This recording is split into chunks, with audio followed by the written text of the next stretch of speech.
My mom sent me a 3-page letter, not to apologize, but to ask for a loan. She even attached a contract.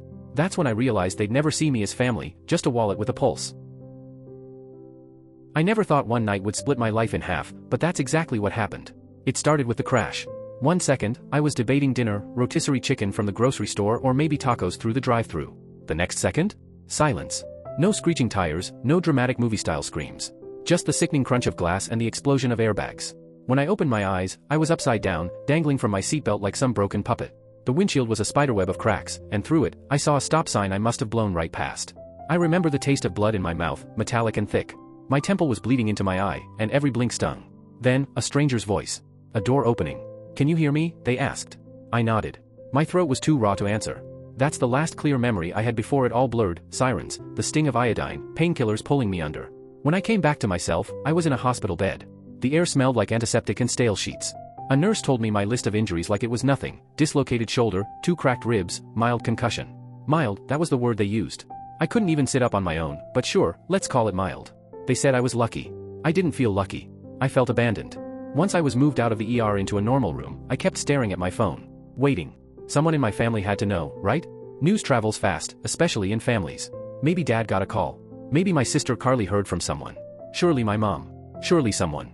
But my phone sat there for 2 whole days. Silent. Not a buzz. Not a ding. Nothing. Finally, I gave in. I unlocked it late on the second night, half expecting to see at least one worried text. Instead, I had 27 unread messages, all from the family group chat. For one naive, ridiculous second, I thought, oh my god, they know. They care. But the first photo hit me like a sucker punch. Carly, wrapped in a white robe, flashing a peace sign with one hand and holding champagne in the other. Caption: spa time, baby. Then another. Her in a sauna. Another: sushi, manicures, facials. She was smiling under a green clay mask while mom commented, so cute. You deserve it, sweetie. Dad dropped a couple of thumbs up emojis like he was scrolling through Facebook in 2012. Not a single, where's your brother? Not a single mention of my accident. Not even a passing thought. I just stared at the screen, thinking I must have lost my mind. Did I even tell them? No, I hadn't. When the nurse asked if I wanted her to call someone, I said no. I think, deep down, I wanted to see if they'd notice on their own.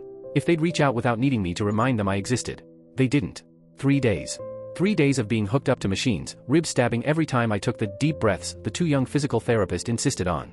3 days in that scratchy gown, staring at beige hospital walls, while the only people who spoke to me were nurses. And in those long, quiet hours, I thought about all the times I'd been there for them. Carly, calling me at midnight for just a little money until payday. Mom's credit card bills I covered without her even knowing. Dad's car repairs last Christmas, when he swore he couldn't afford it. Every single time, I jumped in. I was the fixer. The dependable one. The afterthought who kept things running. By day 4, they sent me home. No driving, no work, strict rest. I sat in the lobby for nearly an hour waiting for a rideshare because no one in my family even thought to pick me up. I didn't bother asking. I didn't want to hear their excuses. I walked into my apartment, still wearing that stupid gown under my hoodie because I couldn't lift my arm high enough to change. I collapsed into bed and slept until sunlight hit my face the next day. That morning, I turned my phone's ringer back on. 64 missed calls. 64. All in the last 2 days. Most from Dad, a few from Carly, 1 from Mom. No voicemails. Just one text, pinned to the top of my screen. Dad, call us back now. It's serious. I called immediately. He picked up before the line even rang once. His voice was tight, almost trembling. He wasn't yelling, but I could hear the panic bleeding through. He started rambling about misplaced papers, some account being frozen, half sentences that didn't connect. I just lay there, listening in silence, still in the gown they discharged me in. And that's when it hit me. For the first time in years, the balance had shifted. They needed me more than I needed them. And I was done being their fool. When I finally called my dad back, I was still sunk into the same chair I'd collapsed into when I got home from the hospital. I hadn't even managed to change clothes. The scratchy hospital gown clung to me underneath a hoodie I'd thrown on, every shift of fabric scraping against my bruised ribs like sandpaper. The line didn't even ring once. He picked up immediately, like he'd been holding the phone in his hand, pacing the floor, waiting. His voice didn't come at me sharp like it usually did. It was unsettled, rattled. And hearing my dad like that? That was rare. He jumped right in, no small talk, no pause. Said they'd been trying to reach me for 2 days straight. I didn't bother answering that part. He kept going, words tumbling out so fast they almost tripped over each other. Something about Carly's rent payment bouncing back. Her card declined at dinner. Then, her backup card frozen too. The one under my name. I thought maybe she'd been hacked. But then he mentioned Mom. Her transfer for bills got rejected. Her credit card, also a secondary on mine, was declined right at the checkout line. She thought it was some random glitch until her phone bill autopay failed. That's when panic set in for them. Dad's voice tightened as he asked if I knew what was happening. The question was almost careful, like he already feared the answer. I let the silence hang heavy, let it twist between us. And then I said it flat, calm, I froze everything. The secondary cards. The backup account Carly used. The autopays. The transfers. All of it, shut down. He went quiet, stunned, like I'd just hurled a brick through his living room window. Then finally, why? So I told him. I told him I had been in a car accident. That 4 nights ago I flipped my car, woke up in the ER with a concussion, broken ribs, and a dislocated shoulder. That I spent 3 nights in a hospital room alone. That I signed my own discharge papers, caught a rideshare home, and sat in my apartment wearing the same gown they cut me out of when they dragged me from the wreck. And then I told him what really cut me open. The spa photos. The family chat pinging with champagne glasses, clay masks, sushi platters, and pedicures, while I was flat on my back, staring at hospital ceiling tiles, hooked to IVs. Not one text. Not one, where are you? Not even a lazy, in the group thread. I didn't need a parade, I told him. I just needed someone to notice. He scrambled for ground. Said if they'd known, of course they would have been there. I asked him why nobody thought to check in when I went silent. Why no one wondered.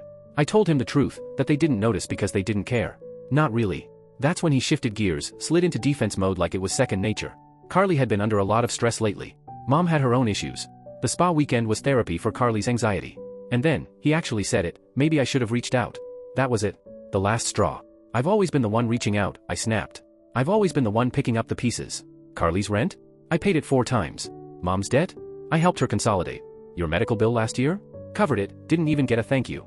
And now, when I needed, not money, not help, just basic human decency, you all couldn't even notice I was gone. He asked me if I was really willing to turn my back on family. Over this. I told him, no. I already did. And I meant it. Quietly, in that hospital bed, scrolling through spa selfies, realizing I could have died and the only reason they'd know is because Carly's brunch tab bounced. That's when I let go. Then I hung up. That night, I opened my laptop. Pulled up every account, every connection, every little safety net I'd built for them. Some they probably forgot even existed. I made a spreadsheet. Line by line. Phone bills. Streaming services. Gym memberships. Rent accounts. Student loans. The works. Every single one was tied to me. And one by one, I shut it all down. Froze the cards. Cancelled autopays. Changed passwords. Requested my name be removed from shared leases. No anger. No yelling. Just methodical, like tightening bolts on a door I should have locked years ago. I didn't warn them. I didn't know them that. I just waited. The first text came the next morning. Carly, all caps, demanding why her card didn't work. Then another. Then a call. Mom messaged, panicked, saying her account was frozen, asking me to call the bank. Dad, again, asking if I was mad, if we could talk. I didn't answer any of them. Because this wasn't revenge. This wasn't me lashing out. This was reality finally catching up. And I wasn't about to stand in its way. By the end of that week, their world was crumbling, and I just sat back and let it happen. Carly was the first to break. She called me 7 times in one day. 7. When I didn't pick up, she started leaving voice messages. Long ones. Each more dramatic than the last. The first was confused, hey, something's wrong with my card. Can you check? The second had that edge of irritation, like I'd inconvenienced her. By the third, she was crying. Or pretending to. At that point, I honestly couldn't tell anymore. She went on about how she'd been humiliated at her favorite cafe when her card declined in front of everyone. How she couldn't even get into her Uber account, how her rent payment bounced, how her landlord was threatening late fees. And the cherry on top?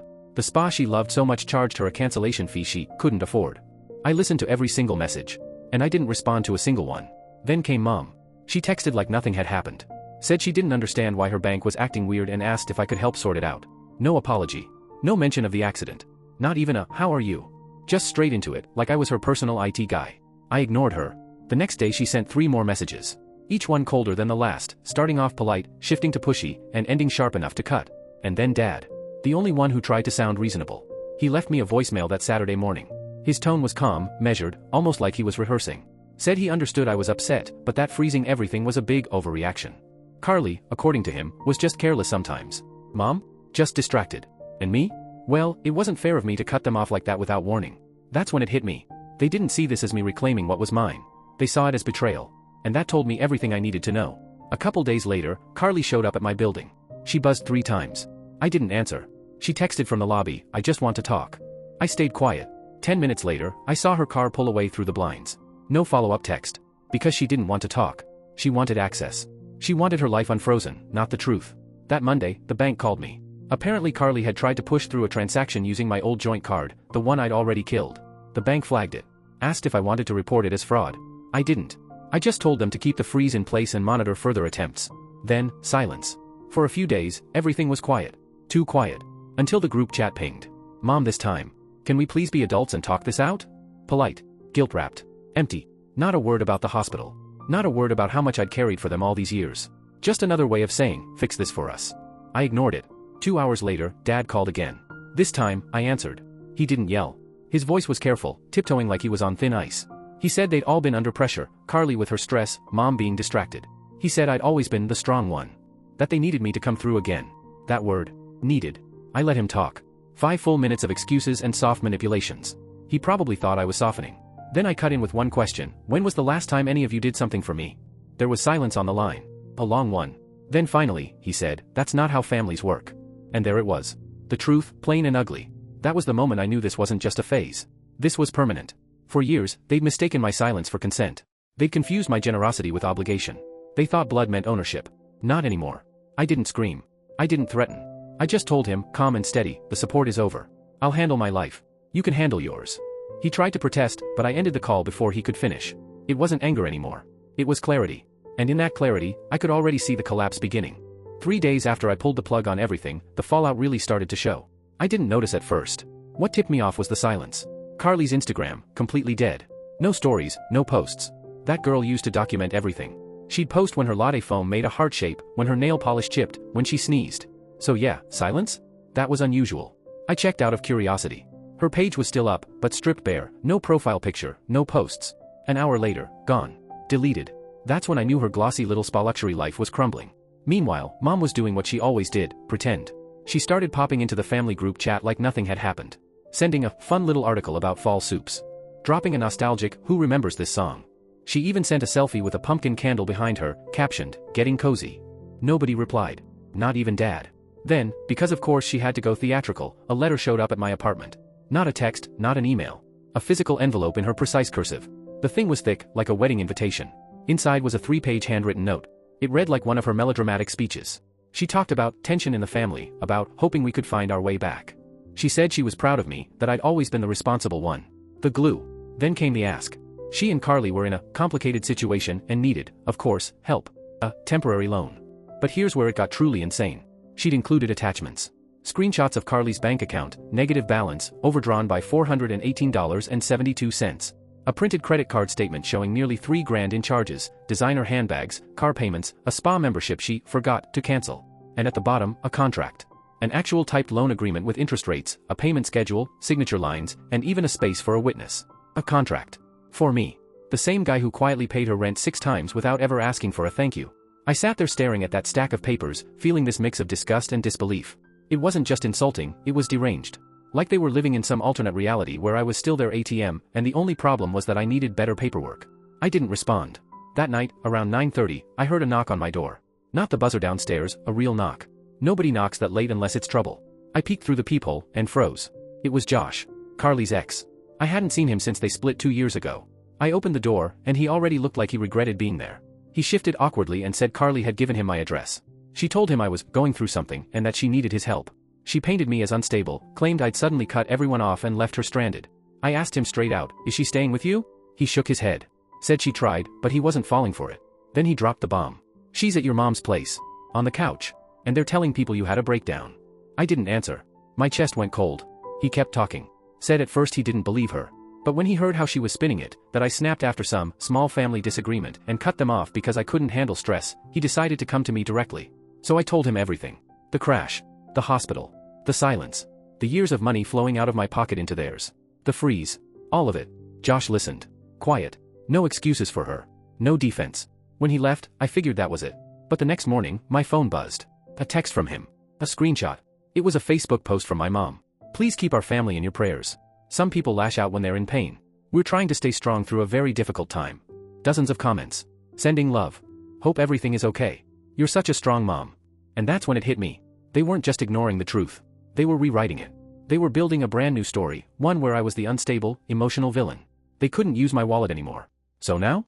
They were coming for my reputation. I didn't blow up. I didn't scream, I didn't rage. I got ready. I pulled out my phone, opened the folder I'd started after the accident, and added more receipts to it. Screenshots of the family group chat from the days I was lying in a hospital bed. Missed calls with no voicemails. That ridiculous loan contract. Carly's spa charges. Even Mom's Facebook post where she painted me as the unstable one. Every detail, every lie, neatly filed away. Then I sent it all, not to Carly, not to Mom. To Dad. No explanation. No caption. Just evidence. A few hours later, he called. I let it ring. Then a text buzzed through. I didn't know. I see it now. I'm sorry. No excuses. No defense. Just 6 words. And that's when it hit me, the house of cards was already falling. I had just given it the final push. But I didn't reply. I couldn't. Because I'd seen this movie before, the fake apologies, the half promises, the we'll do better next time, until they needed something again. I wanted to believe him. God, part of me did. But I wasn't about to take the bait. What I didn't expect was what came next. 2 days later, I got an email from Carly's landlord. My email was still listed as her emergency contact. The notice was blunt: unpaid rent, no communication, eviction pending. She had 5 days before they filed. I sat there staring at the screen, remembering how many times I'd wired money to that same office. Rent, late fees, deposits, quietly, automatically. Half the time she didn't even say thank you. Once, she sent a one-word text, done. Then didn't speak to me for weeks. And now? She was out of lifelines. That night, Josh, her ex, texted me again. He'd gone to Mom's to grab some of his old stuff Carly still had. Said Carly looked wrecked. Eyes puffy, pacing, rambling. She tried to get him to talk to me again, said she couldn't believe I'd do this to her. He didn't bite. Then he told me something I hadn't expected. Mom and Carly had gone at it. Full screaming match. Carly blaming her for not fixing things, Mom snapping back that she wasn't made of money. It got so bad the neighbors called the cops. The next morning, Carly stole Mom's car and drove off, leaving her stranded. That was the first real crack in their little alliance. Carly turning on the only person still defending her. And that's when I realized, this wasn't just about money. This was about identity. Their entire dynamic, Mom the enabler, Carly the golden child, me the fixer, it only worked because I kept shouldering the weight. The second I stepped back, the illusion collapsed. Without me funding it, there was nothing solid holding them together. I thought that was the breaking point. But I was wrong. 3 days later, I came home to find an envelope shoved under my door. No stamp, no name. Just a single folded sheet inside. It was a screenshot. A printed confirmation of an attempted bank transfer. Carly had dug up one of my old Venmo linked accounts, one I hadn't touched in over a year. She'd tried to pull $900 from a backup account I'd nearly forgotten about. What she didn't know was that I'd already locked it down. The transfer failed. But the fact she even tried? That was it. No more middle ground. No more hoping for repair. The next morning, I went to the police. I didn't press full charges, yet. But I filed a fraud alert, documented the attempt, had her name, IP, and device flagged. If she ever tried again, it would trigger automatically. I didn't tell her. I didn't tell any of them. I just let it sit there like a tripwire, waiting. And then I blocked them all. Phone, email, socials, group chat. Every line of access, gone. I even locked down accounts they didn't know existed, just to be safe. Every door they once walked through, I slammed shut. For the first time in years, I wasn't their safety net. And I was free. The fallout didn't come with fireworks. It unraveled quietly, like a slow leak in a tire. Carly lost her apartment. Mom's utilities got cut off one by one for non-payment. And the people they used to surround themselves with, the brunch friends, the shopping buddies, the ones who clapped on every spa selfie, started to drift away. Too much drama. Too much chaos. And Dad? He stayed silent. For once in his life, he didn't try to spin it, didn't try to guilt trip me, didn't even try to patch things up. I think he finally realized what silence costs when you choose it. And me? I didn't gloat. I didn't smile at their downfall. I just lived. For the first time in years, I had peace. No midnight calls demanding bailouts. No surprise bank notifications draining my account. No guilt pressed into my chest like a weight I could never put down. Just stillness. They called it selfish. I called it freedom. It's been 2 months since I cut them off. No calls. No texts. No letters. Just the silence I used to crave when I was drowning in their noise. Carly never apologized. Not for the fraud attempt, not for the lies, not for leaving me to rot in a hospital bed while she sipped champagne. Last I heard, she was crashing on some college friend's couch in a dingy downtown apartment. She lost the car, lost the place, and, ironically, most of the friends she loved to post about. Turns out being the fun one doesn't get you very far when you can't pick up the tab anymore. Mom? She's still pretending. My cousin sent me screenshots from a post she made. Something vague about broken families and learning to forgive. Forgive what, exactly? That I finally stopped being their safety net? That I said no? She never understood that it wasn't about money. It was about never being seen. I wasn't a son to them. I was a solution. The problem fixer. The one they could lean on without ever asking how much weight I was carrying. And I broke, quietly, in a hospital bed with cracked ribs and no visitors, scrolling through 27 unread spa photos. Dad's silence surprised me most. I thought he'd eventually try to rebuild something, if only to soothe his own conscience. But he didn't. And maybe that was his answer. Maybe he finally understood that when I didn't respond to his last text, it wasn't an open door. It was a closing statement. Last week, I moved. New apartment. New bank. New number. No forwarding address. I didn't even tell the cousin who tried to stay neutral. Not because I'm afraid they'll find me, but because I'm done leaving cracks in the wall. The old me would have kept the door cracked open. The new me doesn't. I still keep the evidence, though. The screenshots. The letter. Carly's voicemail where she sobbed, "How could you do this to me?" The failed Venmo transfer. Not because I want revenge, because I want to remember. Here's the truth nobody tells you: cutting off your family doesn't feel like a triumphant stand.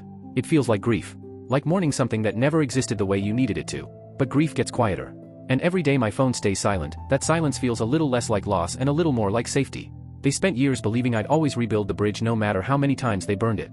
But they finally learned what happens when the bridge builder walks away and takes every plank with him. And I learned something too. Family isn't the people who share your last name. It's the ones who show up when your world shatters, not just when theirs does. Blood doesn't give anyone a permanent right to your kindness if they treat it like a currency to be spent. This wasn't revenge. This was survival. And for the first time in my life, I'm finally living.